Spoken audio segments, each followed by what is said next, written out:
DIC, Desarrollo, Ideas y Contenidos. Ya que en la semana se aprobó la reestatización de los trenes, ya que se viene hablando mucho de lo que tiene que ver los costos del transporte y demás, vamos a hablar un poco de la conectividad que tiene Mar del Plata con las diferentes regiones del país y también el acceso del sistema ferroviario a Mar del Plata. Primero, para entrar en tema, en 1981 Martínez de Oz anunciaba la clausura de 1.000 estaciones y de 10.000 vías que se levantaban en ese momento. Después Cavallo decía, bueno, los ferrocarriles son un cáncer para el país. Un poco esto visualiza que se pensaba en esa época, o pensaban algunos, que los ferrocarriles en realidad era algo del pasado, algo que retrasaba, que no tenía una tecnología moderna, y lo que había que hacer era construir carreteras, había que construir rutas y llenar de camiones esas rutas. Sí, hacernos creer que con eso éramos del primer mundo. Claro. Cuando lejos estaba de la realidad. Bueno, en ese aspecto, digamos, cuando hablamos del primer mundo, por ejemplo, Estados Unidos, el 50% de sus exportaciones pasa por ferrocarriles. Y sin duda es uno de los transportes más baratos y económicos que hay en el mundo, digamos. El ferrocarril no se ha logrado sustituir por los camiones. De hecho, el que lo piense está equivocando. Digamos, en Europa los ferrocarriles son de alta gama, de alta tecnología, y realmente son los que generan la mayor cantidad de traspasos de carga, ¿no? Yendo a otro contexto histórico, el mejor ejemplo es la Revolución Inglesa. De hecho, eso ha facilitado a través de la sobreproducción y cómo utilizar esa sobreproducción en los ferrocarriles, digamos, cómo ser inteligente y cómo distribuir esa sobreproducción. Porque no hay que pensar mucho, digamos. Un ferrocarril necesita una persona que lo maneje, una o dos, dependiendo del tipo de tren, muchos vagones que llevan mucha más cantidad de lo que puede llevar un camión. Y un camión que necesita para ser conducido. Y bueno, gasoil, digamos, necesita. Y eso genera mucho más gasto. Y algunos trenes, como sucede en Europa, son propulsados por lo que se llama el sistema de magnetismo, digamos. Esto es que solamente funciona en el momento que el tren está pasando por esas vías eléctricamente, digamos. No es que toda la vía está electrificada, sino que es solamente un sector. Y eso abarata mucho más los costos. Bueno, eso igual es una tecnología que en la Argentina no lo tiene, pero sin lugar a dudas el tren es mucho menos costoso que los camiones. Ahora bien, cuando hablamos de los 90, cuando hablamos de esto de desmantelar las vías y demás, en Mar del Plata también fue una de las ciudades que más sufrió esto. Si ustedes recorren la ciudad, van a ver que el sistema ferroviario ingresa al puerto. Digamos, vemos que, por ejemplo, en lo que es en Vértiz, ingresa una vía que llega hasta el corazón del puerto, y que esa, cuando se creó el puerto, era usada para el transporte de, por ejemplo, granos, de, por ejemplo, bueno, lo mismo a producciones del puerto y demás. Esa vía hoy está totalmente inutilizada. Digamos, el puerto no tiene una conectividad con, por ejemplo, otras regiones del país por medio de una vía de trenes. Y lo que tiene que hacer es transportar por medio de camiones por rutas que ya están congestionadas. Digamos, uno va al puerto y los accesos son muy complejos. ¿Por qué? Porque indudablemente tenemos un Golf que está en el medio del corazón del puerto, que nos impide el transporte. Digamos, parecen cosas de locos de Mar del Plata, pero tiene que ver con el crecimiento y la falta de planificación. Cuando se crea el Golf Club en Mar del Plata, no se pensaba que el puerto iba a estar en el corazón de la ciudad.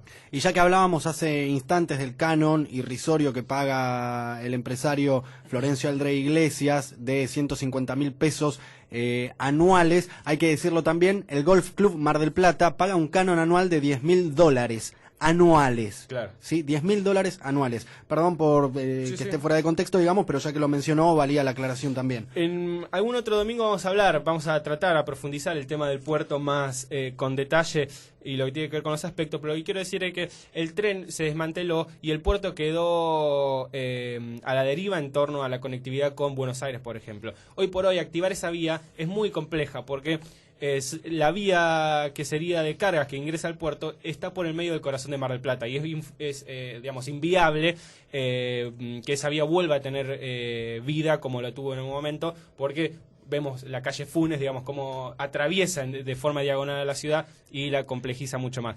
Por eso, lo que se está trabajando, y también tiene relación con lo que son las avenidas, es un proyecto de avenida de circunvalación que también estaría acompañada por una vía férrea que podría ingresar por lo que sería la calle Vértiz y atrás del polideportivo, que la avenida de circunvalación lo que viene a hacer es descongestionar las rutas ya establecidas, digamos. La ruta 2 sabemos que es una ruta de mucho tránsito, sobre todo en verano, de turismo, pero no puede, digamos, una ruta que esté con tránsito de turismo estar cargada con camiones, digamos. Hay que descongestionarla, porque después vemos los accidentes, después vemos el deterioro de las vías y demás. Sí, sobre todo en la parte del ingreso a la ciudad, cuando la ruta atraviesa la ciudad en sí, claro. Se comunica con la ruta 88, la ruta 226 y demás. Como si usted ve en el mapa, la ruta 2, que después se conecta con la 88, hace como una U dando la espalda al mar, ¿no? Y bueno, después tenemos la ruta provincial 88, que es una ruta que de más está decir muy complicada, Sí. con trayectos muy peligrosos y que está súper sobrecargada de camiones, porque ahí está el cordón frutícola, porque ahí se producen diferentes alimentos de exportación y que van camiones de alto peso y hasta ahí una cantera, digamos. Uno va por la ruta y ve camiones llenos de piedra que van tirando piedra en el camino, digamos, el polvo, digamos. Es una ruta muy compleja. Por eso el proyecto de avenida de circunvalación, de ruta de circunvalación, es fundamental porque atraviesa todas las rutas que están desde las 11 hasta la 2, de la 2 a la 88 y de la 88 vuelve a cerrar el círculo y lo que hace es congestionar todos los camiones porque los lleva hacia la afuera de la ciudad. Mario Bravo era un proyecto de tener ruta de circunvalación, digamos. En realidad, cuando uno ve el nombre completo de Mario Bravo, se llama Avenida Circunvalación de Mario Bravo, que es el viejo proyecto de Avenida Circunvalación. Hoy por hoy Mar del Plata creció tanto que lo que se prevé es que Mario Bravo no sea parte de ese proyecto, sino que sea la calle 515, la que sería el fin de acantilados, digamos, sería más allá. Ajá. Si uno puede visualizar el mapa, va a haber como una media luna que sería desde que empieza en el mar y termina en el mar. Digamos, esa es la avenida fundamental que generaría mucha descongestión en el centro y sobre todo en lo que es Ruta Champañá y la conectividad con Ruta 2 y 88. Digamos, cuando uno viaja por ahí ve camiones y bueno, y obviamente están los galpones de acopio y demás. Fundamental esto, ¿por qué? Porque Mar del Plata necesita tener rutas paralelas que sean de carga y que permitan agilidad en la hora de exportación y traslado de materiales. Sí, además está demostrado que las grandes ciudades, al menos aquí en Argentina, todas ellas tienen una avenida de circunvalación que sirve para descomprimir sobre todo el tránsito pesado dentro de la ciudad. El ejemplo más claro es el ejemplo de la ciudad de Rosario, que tiene dos avenidas de circunvalación, una autopista interna y una ruta externa, digamos, para los que tienen que llevar hacia adentro de la ciudad, hacia el puerto, y los que tienen que atravesar, digamos, y seguir de largo. Tienen dos rutas para poder hacerlo y ha traído muchísimas soluciones en cuanto al tráfico del tránsito pesado. Es fundamental, esto está contemplado en el Sistema Vial Integrado del Atlántico y también fue debatido en el plan estratégico finalizado el año pasado, lo relanzó el municipio junto con el BID. La verdad que es fundamental.